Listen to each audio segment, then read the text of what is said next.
Hello dear students, welcome to our channel Mr and Mrs classes.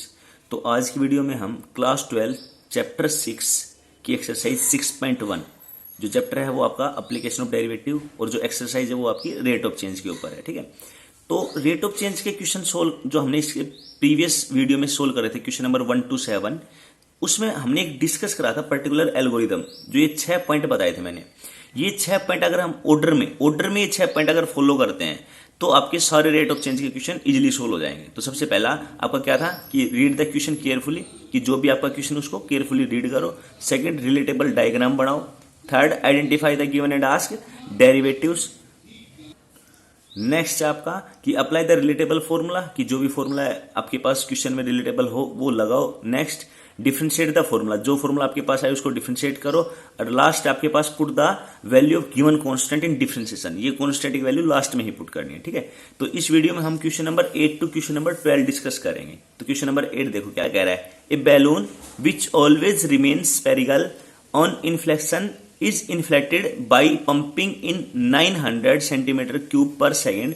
Find the rate at which the radius of the balloon increases when the radius is 15 centimeter. क्या कह रहा है कि आपके पास एक balloon है जो हमेशा स्फेरिकल रहने वाला है और उसमें अगर हम गैस भर रहे हैं, ठीक है, तो जो गैस भर रहे हैं तो उसकी वॉल्यूम में जो चेंजमेंट आ रहा है वो कैसा, उसका रेट ऑफ चेंज क्या है, 900 सेंटीमीटर क्यूब पर सेकेंड। तो कह रहा है अगर वॉल्यूम बढ़ रही है उसकी, ठीक है, तो वॉल्यूम बढ़ रही है तो उसकी रेडियस भी बढ़ेगी। तो रेडियस के बढ़ने का रेट बताओ कब, जब रेडियस 15 सेंटीमीटर हो, उस पर्टिकुलर पॉइंट पे बताओ। ठीक है, तो क्वेश्चन हमने पढ़ लिया। Second, diagram. तो डायग्राम भाई आपके पास एक स्फीयर है, ठीक है, जिसकी रेडियस r सेंटीमीटर है। तो रेडियस लिख भी लो, r be the radius of sphere. और किसका जिक्र है इसमें, वॉल्यूम का। क्यों, क्योंकि देखो सेंटीमीटर क्यूब दे रखी है आपके पास। सेंटीमीटर क्यूब मतलब वॉल्यूम, तो क्यूब यूनिट की वॉल्यूम क्यों होती है, तो वॉल्यूम को v से डिनोट कर लो, v be the volume of sphere. और डायग्राम अपना डन। उसके बाद देखो थर्ड स्टेप क्या कर रहा है, identify the given and ask derivative terms. जो डेरिवेटिव टर्म्स दे रखा है और जो पूछ रखा है उसको आइडेंटिफाई करो। तो देखो आपके पास दे क्या रखा है, इसने कहा है कि वॉल्यूम में क्या चेंजमेंट आ रहा है, कैसे रेट ऑफ चेंज आ रहा है, 900 सेंटीमीटर क्यूब पर सेकेंड। तो मतलब इसने क्या दे रखा है, dv अपॉन dt, क्योंकि वॉल्यूम में चेंजमेंट आ रहा है विद रिस्पेक्ट टू टाइम। तो कितना दे दिया ये, 900 सेंटीमीटर क्यूब पर सेकेंड। ठीक है, और पूछा क्या है कि आपके पास find the rate at which the radius of balloon increase. तो आपसे पूछा है कि dr अपॉन dt बताओ कि रेडियस में क्या चेंज आएगा, क्या रेट ऑफ चेंज रहेगा, ठीक है, किस रेट से इंक्रीज होगी। तो सेकंड थर्ड स्टेप अपना डन है। Next, apply the relatable formula, कि जो रिलेटेबल फॉर्मूला है वो अप्लाई करें। तो यहां पे फॉर्मूला किसका है, वॉल्यूम का। तो वॉल्यूम ऑफ स्फीयर क्या होता है भाई आपके पास, 4/3 पाई r क्यूब। ठीक है, अब क्या करेंगे, नेक्स्ट डिफरेंशिएट द फॉर्मूला। आप फॉर्मूले को डिफरेंशिएट कर दो, किसके रेस्पेक्ट में करें, आपके पास टी में चल रहा है, पर सेकेंड चल रहा है, तो टी के रेस्पेक्ट में कर दो। तो डिफरेंशिएशन कर दो विद रेस्पेक्ट टू टी। ठीक है, तो करें तो क्या आएगा, dv upon dt is equal to 4/3 pi, क्या है यहाँ पे कांस्टेंट, और r क्यूब का 3r स्क्वेयर, और r का क्या आएगा, dr अपॉन dt। ठीक है भाई, अब देखो dv अपॉन dt की वैल्यू दे रखी है, हमें चाहिए किसकी, dr अपॉन dt। तो इस बाकी सभी को इधर भेज दो और dv अपॉन dt की वैल्यू रख दो। तो कितनी है dv अपॉन dt की वैल्यू, 900, और ये सारा इधर आएगा। तो या फिर इस 3 से पहले यहां काट दो 3। अब ये बच गया क्या, ये आएगा सारा डिवाइड में, 4 बच गया, पाई बच गया, और r स्क्वायर बच गया। ये सारा किसकी वैल्यू आ गई, dr अपॉन dt की। ठीक है, अब आपको dr अपॉन dt की वैल्यू चाहिए कब, जब r की वैल्यू 15 दे रखी है। देखो जब रेडियस कितनी दे रखी है, 15 सेंटीमीटर। तो कांस्टेंट लास्ट में पुट करना है। जो लास्ट स्टेप अपना यही है कि put the value of constant in differentiation. तो क्या आएगा आपका, dr अपॉन dt बताना आपको कब, जब जो r की वैल्यू वो आपकी कितनी है, 15 सेंटीमीटर है। तो क्या आएगा देखो यहाँ पे 900 अपॉन 4 पाई इंटू आर की जगह क्या रख दो, 15। तो 15 इंटू 15 बस स्क्वायर है। तो यहाँ पे 2 बार लिखा गया। ठीक है, तो काट लो इसको, यहाँ पे कटेगा तो ये कितने पे जाएगा, 15 60 पे गया, और ये कटेगा तो 15 4 जा 60, यहाँ पे 1 आया। तो क्या है आपके पास ये आया है dr upon dt is equal to 1 upon, और नीचे क्या बचा है, पाई। ठीक है, ये बचा है। अब देखो यूनिट और देने, यूनिट कैसे देंगे, ऊपर डी आर, आर मतलब रेडियस, रेडियस की यूनिट किस में मिलेगी भाई, जो भी चल रही है सेंटीमीटर, तो यहाँ पे सेंटीमीटर पर। नीचे क्या चल रहा है, टाइम, टाइम किस में चल रहा है, सेकंड में, तो पर सेकंड। तो ये आपका क्या जाएगा आंसर कि रेट ऑफ चेंज ऑफ जो रेडियस का है वो क्या है 1/पाई centimetre per second. Next question number 9 क्या कह रहा है, a balloon which always remains spherical has a variable radius, find the rate at which its volume is increasing with the radius when the latter is 10 centimetre. कह रहा है कि एक spare है जिसकी रेडियस वेरिएबल है, मतलब बढ़ या घट रही है, ठीक है, लेकिन इस क्वेश्चन में इंक्रीजिंग कह रहा है तो बढ़ रही है, ठीक है। Find the rate at which its volume is increasing, volume बढ़ेगी उसका रेट बताओ कब, लेटर मतलब बाद में, इज 10 सेंटीमीटर, जो जिसकी रेडियस जब बाद में कितनी रहेगी 10 सेंटीमीटर, मतलब वो बढ़ के कितनी हो चुकी होगी 10 सेंटीमीटर हो चुकी, मतलब कॉन्स्टेंट है, लास्ट में डील करेंगे। तो सबसे पहला भाई क्वेश्चन पढ़ लिया हमने, अपने वही 6 स्टेप फॉलो करेंगे। क्वेश्चन हमारा हो गया सेकंड डायग्राम, डायग्राम में क्या है, एक स्फीयर है जिसकी रेडियस आर है, आर को मैंने रेडियस मान लिया, दूसरा जिक्र इसने वॉल्यूम का करा है तो वॉल्यूम को मैंने वी बोल दिया, ठीक है। अब थर्ड स्टेप पे आ गए। थर्ड स्टेप क्या था अपना, identify the given and ask derivative terms, कि जो भी डेरिवेटिव टर्म्स दे रखी है या पूछ सकती है उसके बारे में जिक्र करो। तो दे क्या रखा है, देखो इसने कुछ दे रखा है, कुछ भी नहीं दे रखा, हाँ पूछ रखा है कि वॉल्यूम में चेंज बताओ, तो पूछी हुई क्या है आपके पास डीवी अपॉन, और किसके रेस्पेक्ट में, with the radius D R, मतलब क्या पूछा आपने, rate of change of volume with respect to radius, ये पूछिए। चलो नेक्स्ट स्टेप अपना क्या है कि हम क्या करते हैं, रिलेटेबल फॉर्मूला पुट करते हैं। तो यहां पे फॉर्मूला क्या है, वॉल्यूम ऑफ स्फीयर, तो वॉल्यूम ऑफ स्फीयर क्या आएगा आपके पास 4/3 पाई आर क्यूब, और उससे अगला स्टेप फिफ्थ क्या था, डिफरेंशिएट द फॉर्मूला, ठीक है। तो अब क्या करोगे, डिफरेंशिएशन कर दोगे, डिफरेंशिएशन विद रेस्पेक्ट टू किसके करें, आर के, ठीक है, विद रेस्पेक्ट टू किसके करेंगे, आर के। तो क्या आएगा dv upon D R is equal to 4/3 pi, तो क्या है भाई कॉन्स्टेंट है, आर क्यूब का क्या आएगा 3r स्क्वायर, पावर आगे पावर में से एक कम, और आर का क्या आएगा with respect to R, D R upon D R मतलब 1। तो ये आपका क्या हो गया डिफरेंशिएशन, ठीक है। अब कह क्या रहा है भाई, लास्ट स्टेप पे आ गए ना हम, डिफरेंशिएट द फॉर्मूला तक कर दिया, लास्ट स्टेप की put the value of given constant in differentiation, हमें कांस्टेंट की वैल्यू पुट करनी है। और rate of change of volume कब बताना है, जब आपकी रेडियस कितनी हो चुकी हो 10 सेंटीमीटर, मतलब आर का मान कितना बताना है, आर का मान कितना लेना है यहाँ पे 10 सेंटीमीटर। तो rate of change of volume with respect to its radius when R is equal to 10 centimetre, तो बताना है कितना 4/3 पाई इंटू 3, ओके। और यहां पे क्या रखा जाएगा भाई, आर की जगह पे 10, तो 10 का स्क्वायर कितना हो गया 100, इस 3 से 3 कट गया, तो कितना आया 4 × 100 400, और पाई, और देखो यूनिट दो, अब वॉल्यूम तो सेंटीमीटर क्यूब, और नीचे रेडियस तो सेंटीमीटर, ठीक है। तो ये आपका आ गया क्वेश्चन नंबर 9 का आंसर, ठीक है। नेक्स्ट आपका क्वेश्चन नंबर 10 क्या कह रहा है, ए ladder 5 centimetre long is leaning against A wall, कि एक सीढ़ी है जो आपकी एक दीवार के साथ लगी हुई है, ठीक है। मान लो ये सीढ़ी, ये आपकी दीवार ऐसे लगी हुई ग्राउंड है, ठीक है, okay. The bottom of the ladder is pulled along the ground away from the wall, कि जो ये लैडर का जो सीढ़ी का निचला हिस्सा है इसको खींचा जा रहा है अवे फ्रॉम द वॉल, की वॉल से दूर, की वॉल से दूर, ये बाहर की तरफ खींचा जा रहा है इसको, ठीक है, ऐसे खींच रहे हैं इसको, ठीक है। तो क्या कह रहा है, eight the rate of 2 centimetre per second, और इसको जो बाहर खींचने की रेट है वो क्या है 2 सेंटीमीटर पर सेकंड, जो इसको बाहर खींच रहे हो किस रेट से खींच रहे हैं 2 सेंटीमीटर पर सेकंड के रेट से खींच रहे हैं, ठीक है, ओके। अब क्या कह रहा है, how fast is the height on the wall, जो ये जो हाइट है ना, देखो जो दीवार पे हाइट जैसे ऐसे सीढ़ी है तो ये इसकी हाइट हो गई, ये कह रहा है कि किस रेट से ये जो हाइट है on the wall decreasing when the foot of the ladder is 4 centimetre away from the wall, कि ये जो हाइट है ये क्या होगी डिक्रीज होगी भाई, जब जैसे कि हम इस सीढ़ी को ऐसे लगी हुई है, मान लो इसको खींचेंगे तो ये कैसे होती जाएगी, बाहर की तरफ खींचेंगे तो ये क्या हो जाएगी नीचे की तरफ आएगी हाइट, तो ये वाली हाइट क्या होगी आपकी नीचे की तरफ आएगी, डिक्रीज होगी। तो कह रहा है कि इस हाइट को डिक्रीज होने का रेट बताओ कब, जब ये एग्जैक्ट 4 मीटर दूर हो चुकी हो वॉल से, ठीक है। तो ये आपका क्वेश्चन था। अब इससे हमने डायग्राम बनाओ, देखो क्या आएगा, ये हमने वॉल मानी, यहाँ पे कोई भी ग्राउंड है और ये आपकी सीढ़ी लगी हुई है, ठीक है। तो देखो सीढ़ी की लंबाई इसने 5 मीटर दी है, तो सीढ़ी की लंबाई कितनी होगी आपके पास 5 मीटर, ठीक है। और कह रहा है कि इसको जो ये जो बदल रहा है, देखो इसको खींच रहे, ये आपके पास क्या है बॉटम पॉइंट है सीढ़ी का लैडर का, तो इसको बाहर की तरफ खींच रहे, तो इसको खींचने की जो रेट है, मतलब ये जो खींच रहे इसको रेट किस रेट से खींच रहे हैं 2 सेंटीमीटर पर सेकंड के रेट से खींच रहे। अब इसको कुछ नाम दे, मान लो हमने दे दिया इसको एक्स नाम दे दिया, कि ये जो आपके पास है ये एक्स है आपके पास डिस्टेंस यहां से यहां तक की, ठीक है, और इसको खींच रहे हैं तो किस रेट से खींच रहे हैं, इसमें चेंज आ रहा है विद रेस्पेक्ट टू किसके आ रहा है, टाइम के, तो ये क्या आ जाएगा dx upon dt, rate of change of y x with respect to time, कि इस x को खींचने का रेट, मतलब इस x में चेंज किसके रेस्पेक्ट में हो रहा है, टाइम के, वो कितना दे दिया इसने 2 सेंटीमीटर पर सेकेंड। ठीक है, अच्छा पूछा किसका है, इस वाले का, तो इसको मैंने h मान लिया कि हाइट है, तो इसको मैंने h मान लिया कि भाई ये अपनी हाइट है, तो और पूछा क्या इसने dh अपॉन dt, ये आपसे पूछा है। ठीक है, तो ये हमने डायग्राम से समझ में आया। ओके, और जो थर्ड स्टेप था वो भी हम बता पाए कि भाई जो दिया हुआ है और जो पूछा हुआ है, तो दे तो क्या रखा है इसने dx अपॉन dt दे रखा है 2 सेंटीमीटर पर सेकेंड, और पूछा क्या है dh अपॉन dt।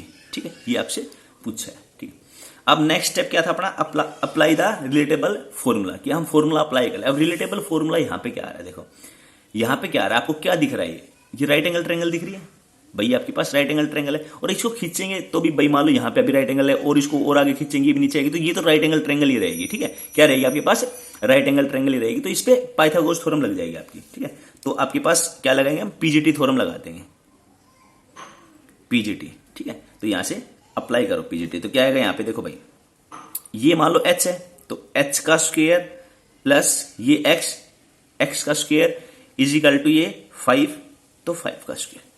क्लियर है, हमने पीजीटी थ्योरम लगा दी। यहाँ पे देखो h का स्क्वायर करो। अच्छा, ये अब क्या करते हैं, नेक्स्ट डिफरेंशिएट द फॉर्मूला, कि हम फॉर्मूले का डिफरेंशिएशन करेंगे। अब डिफरेंशिएट द फॉर्मूला, और किसके रेस्पेक्ट में करें, टाइम के में, तो डिफरेंशिएशन कर दो इसका विद रेस्पेक्ट टू टाइम। ठीक है, क्योंकि टाइम में चल रहा अपना क्वेश्चन, तो क्या आएगा h स्क्वायर का 2h और h का dh upon dt plus x square का 2x और x का dx upon dt is equal to 5 का स्क्वायर कॉन्स्टेंट 25, तो इसका कितना आ जाएगा 0। ठीक है, ओके, अब देखो हमारे पास ये वैल्यू तो दे रखी है, dx अपॉन dt की वैल्यू दे रखी है, और ये वाली वैल्यू हमें निकालनी है, तो ये वाली वैल्यू यहां रखे, बाकी सबको उधर भेजो। तो क्या आएगा, देखो यहां से dh अपॉन dt की वैल्यू हमें चाहिए, तो ये उधर जाएगा माइनस का 2x dx upon dt upon ये 2h। ठीक है, 2 से 2 कट गया, तो यहां से क्या आया dh upon dt is equal to minus का x अपॉन h, और dx अपॉन dt की वैल्यू कितनी थी अपने पास 2, तो यहां से हम इसको भी रख दें 2। ठीक है भाई, अब देखो 5 स्टेप हमारे हो चुके हैं। Last, put the value of given constant. अब कांस्टेंट इसमें कुछ नहीं दे रखा, एक चीज दे रखी है कि हमें उस पॉइंट पे बताना है जब आपके पास क्या हो, लेडर 4 मीटर दूर जा चुकी हो वॉल से। ठीक है, मतलब आपके पास ये थी सीढ़ी, ये आपके पास 5 मीटर है। ठीक है, और उस पॉइंट पे बताना है जब ये कितनी दूर जा चुकी हो, 4 मीटर दूर जा चुकी हो। ठीक है ना, अब देखो यहां पे क्वेश्चन क्या चल रहा है अपने पास, मीटर में चल रहा है, और जो इसने रेट ऑफ चेंज दिया वो किस में दिया, सेंटीमीटर में, तो हम इसको सारे को सेंटीमीटर में बदल लेते हैं। ठीक है, तो ये कितना हो जाएगा आपके पास 500 सेंटीमीटर, और ये भी 400 सेंटीमीटर। ये राइट एंगल ट्रायंगल, तो पीजीटी लगाएंगे यहाँ पे, पाइथागोरस थ्योरम लगाएंगे, तो यहाँ से ये कितना आएगा, ट्रिपलेट 5 4, तो कितना आ जाएगा 3, तो ये कितना आ जाएगा 300 सेंटीमीटर। और ये अपने पास क्या था भाई, h था, ये अपने पास क्या था, x था, तो हमें कांस्टेंट की वैल्यू भी मिल गई कि x का मान तो 400 और h का मान 300, और सेंटीमीटर में क्यों करना, क्योंकि यूनिट हमारी सेम रखनी है, तो यहाँ से वैल्यूज रख दो कांस्टेंट। तो देखो क्या आएगा, rate of change of height with respect to time, तो माइनस x की जगह तो कितना आया था अपना 400, x कितना आया था 400, तो x की जगह हम रखेंगे 400, तो रखो अपॉन h की जगह 300 इंटू ये dx अपॉन dt की जगह 2। ठीक है ना, ये सारी वैल्यू हमने रख दी, तो 2 0 से ये 2 0 कैंसिल, तो क्या है अपने पास माइनस का 8 अपॉन 3, और यूनिट देंगे तो हम क्या आएगी h की क्या यूनिट है भाई, सेंटीमीटर में, क्योंकि हमने सेंटीमीटर में कर दी, अपॉन टाइम है तो पर सेकेंड, तो minus 8 upon 3 centimetre per second. अच्छा, अब देखिए माइनस आया है, तो माइनस आया मतलब डिक्रीजिंग, और इसने पहले भी जिक्र करा था कि क्वेश्चन में क्या डिक्रीज हो रही है। ठीक है, तो डिक्रीजिंग किस रेट से हो रही है, 8 अपॉन 3 सेंटीमीटर पर सेकेंड। ठीक है, अब चाहो तो इट्स हाइट डिक्रीजिंग लिख दो या फिर माइनस लगा दो, एक ही बात है। ठीक है, तो height is decreasing at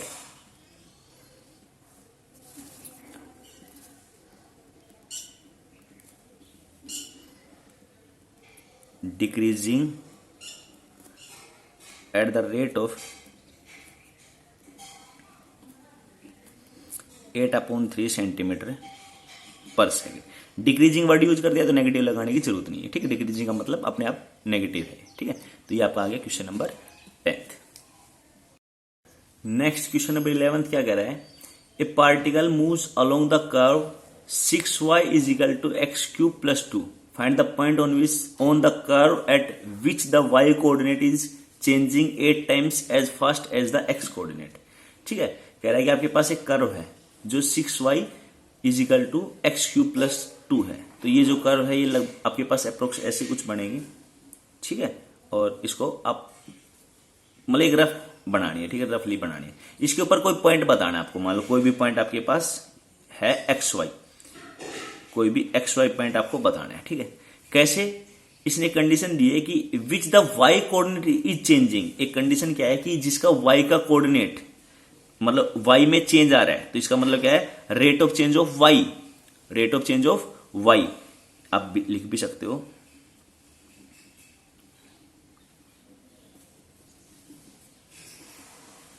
rate of change of y coordinate, जो rate of change of y coordinate है वो क्या है, 8 times as fast as x coordinate. वो क्या है, 8 गुना है किसके, जो एक्स का कोऑर्डिनेट बदलने की रेट है उससे। तो rate of change of x coordinate, ये चीज इसने दी है, ठीक है। मतलब यहां से क्या आया, अब देखो इसको, ये चेंज किसके रेस्पेक्ट में आ रहा है ये इसने नहीं दे रखा, तो तुम्हारी मर्जी जिसके रेस्पेक्ट में तुम लो। तो हमारे क्वेश्चन जनरली टाइम में चल रहे हैं तो हम इसको भी टाइम में ले लेते हैं। तो यहां से क्या आएगा कि rate of change of Y with respect to time वो क्या है, 8 टाइम्स है rate of change of X with respect to time के। ये चीज इसने दे रखी है, ठीक है। इसको हमने मान लिया इक्वेशन फर्स्ट, ठीक है भाई। हमारा डायग्राम बन गया, हमारे पास जो गिवन डेरिवेटिव्स थे वो हमने मतलब जो भी रेट ऑफ चेंज ऑफ थे वो हमने लिख लिए। उसके बाद इसने पूछा गया है कि पॉइंट्स बताने हैं, हमें एक्स और वाई का मान बताना है, एक्स और वाई का मान बताना है, पॉइंट्स बताना है, ठीक है। आगे अब अपने पास क्या करें भाई, जो भी नेक्स्ट स्टेप क्या है कि डिफरेंशिएट द फॉर्मूला, भाई अप्लाई द रिलेटेबल फॉर्मूला। तो पहले तो फॉर्मूला है, तो यहाँ पे क्या है, कर्व दे रखी है, यही है। तो 6y is equal to X cube plus 2। अब इसका डिफरेंशिएशन करना है, किसके रेस्पेक्ट में करें, टाइम के में। तो क्या आएगा, यहां से डिफरेंशिएशन कर दो with respect to time, T के रेस्पेक्ट में कर दो, ठीक है। तो क्या आएगा देखो, 6y का 6 तो इट इज y का dy upon dt is equal to, इसका कितना आएगा, एक्स क्यूब का 3x² और x का dx अपॉन dt और प्लस 2 का 0, ठीक है भाई। अब देखो आपके पास आपको x और y की वैल्यू निकालनी है, तो यहां पे हमारे पास देखो dy by D T, dx by D T, ठीक है। ये आपके पास इक्वेशन सेकंड मान लेते हैं।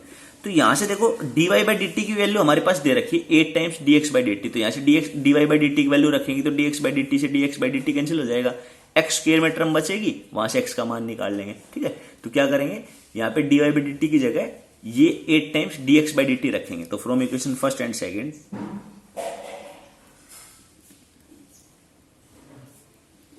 क्या आएगा आपके पास, 6 dy बाई डी टी की जगह 8 times dx upon D T रखना है, ये वाली वैल्यू। तो क्या आएगा 8 dx अपॉन डी टी, ठीक है। dy बाई डी टी की वैल्यू is equal to 3x² dx upon D T. तो dx अपॉन डी टी से dx upon D T cut गया, ठीक है। आपके पास क्या आया, 6 मल्टीप्लाई 8 एक्स स्क्वायर की वैल्यू थी अपॉन 3 आ जाएगा, ठीक है। ये 3 कहाँ जाएगा, अपॉन में is equal to X square, ये कट गया 2 पे। तो क्या है आपके पास 16 is equal to X square और x इज इक्वल टू कितना जाएगा, प्लस माइनस 4, ठीक है भाई। x की वैल्यू क्या आ गई, प्लस माइनस 4। आपको पॉइंट बताने थे x और y के मान। तो x एक बार तो 4 आया प्लस का, एक बार माइनस का 4 आया। तो व्हेन या फिर at x is equal to 4 plus के 4 पे, और एक बार चेक कर देंगे इसको x is equal to minus 4 पे। तो दोनों पे y के मान निकालेंगे। अच्छा रखेंगे कहां पे इसको, जो आपके पास कर्व की इक्वेशन दे रखी है 6y is equal to X cube plus 2 में, ठीक है, इसमें रखेंगे। तो x का मान तो y का आ जाएगा।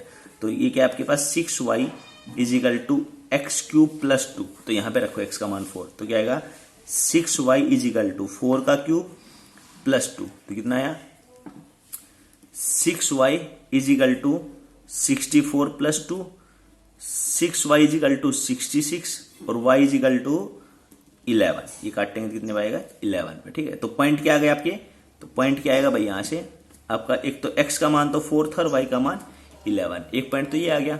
दूसरा कह रहा है कि एट एक्स इजिकल टू -4, तो एक्स की वैल्यू -4 रखेंगे तो कितना आएगा भाई, आपके पास करो क्या है 6y is equal to X cube plus 2, तो एक्स की जगह -4 रखेंगे तो 6y इजिकल टू -4 का क्यूब प्लस 2, तो कितना आएगा 6y इजिकल टू माइनस का 64 प्लस 2 और 6y इजिकल टू माइनस का 62 और y इजिकल टू माइनस का 62 अपॉन 6, तो कितना आ जाएगा 2 से कटेगा -31 अपॉन 3। तो यहाँ पे पॉइंट क्या आ जाएंगे भाई आपके पास, यहां से पॉइंट क्या आ जाएगा, x की वैल्यू तो -4 और y की वैल्यू माइनस का 31 अपॉन 3, तो ये 2 पॉइंट हो जाएंगे आपके पास। ठीक है, नेक्स्ट क्वेश्चन नंबर 12 आपका क्या कह रहा है कि the radius on of an air bubble is increasing at the rate of 1/2 centimetre per second, at what rate the volume of bubble increasing when the radius is 1 centimetre. Easy सा question है। तो कह रहा है कि आपके पास जो एयर बबल, अब एयर बबल कैसा रहेगा आपका, स्पेरिकल रहेगा। ठीक है, तो क्वेश्चन हम समझ पाए कि एयर बबल का जो रेडियस है वो बढ़ रहा है, किस रेट से बढ़ रहा है 1/2 सेंटीमीटर पर सेकंड के हिसाब से। तो उसके वॉल्यूम में चेंजमेंट बताना आपको, कब, उस पॉइंट पे बताओ जब रेडियस कितनी हो गई हो 1 सेंटीमीटर हो गई हो। ठीक है, अब दूसरा काम क्या करते हैं, हम डायग्राम बनाते हैं। तो डायग्राम भाई जो बबल है वो कैसा रहेगा आपका, स्फेरिकल रहेगा। ठीक है, तो एक स्पेयर बना दिया हमने जिसकी रेडियस क्या ले ली r, सेंटीमीटर में चल रहा है सेंटीमीटर, तो लिख भी सकते हो r be the radius of sphere. और दूसरा जिक्र इसने वॉल्यूम का करा है तो वॉल्यूम को v से डिनोट कर दो, v be the volume of sphere. ठीक है, ओके, अब देखो डायग्राम डन है। Third step, identify the given and ask derivatives. तो दिया हुआ डेरिवेटिव क्या है, the radius is increasing at the rate of 1/2 centimetre per second. मतलब दे क्या रखा है, रेडियस में चेंजमेंट दे रखा है टाइम के रेस्पेक्ट में। तो dr/dt दे दिया 1/2 सेंटीमीटर पर सेकंड। और पूछा क्या है, वॉल्यूम में चेंजमेंट पूछा है, मतलब dv/dt पूछा है आपसे।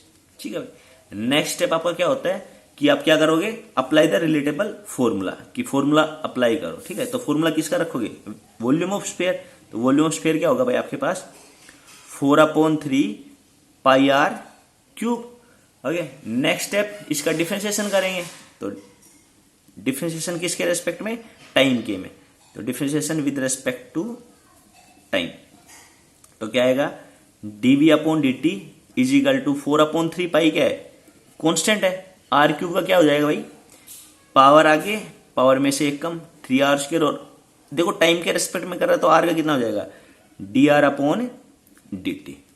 ठीक है, अच्छा अब देखो 3 से 3 कैंसिल हो गया, हमें dv/dt की वैल्यू चाहिए, कांस्टेंट जो भी दे रखे हैं वो पुट कर दो, और dr/dt की वैल्यू दे रखी है तो सारी चीजें पुट कर देते हैं। ठीक है, कांस्टेंट लास्ट में पुट करेंगे। तो dv/dt when r is equal to 1, radius कितनी दिखाई है इस पॉइंट पे बताना, जब रेडियस कितनी हो आपकी 1 सेंटीमीटर। ठीक है, तो रख दो, सारी चीजें रख दो यहाँ पे।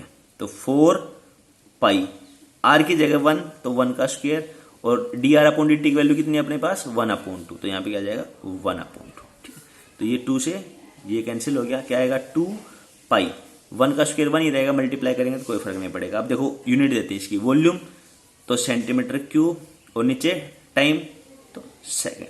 तो क्या आ गया आपके पास, rate of change of volume क्या है 2 pi centimetre cube per second. ठीक है, तो आज की वीडियो में यही 12 क्वेश्चन तक सोल्व करने थे। ठीक है भाई।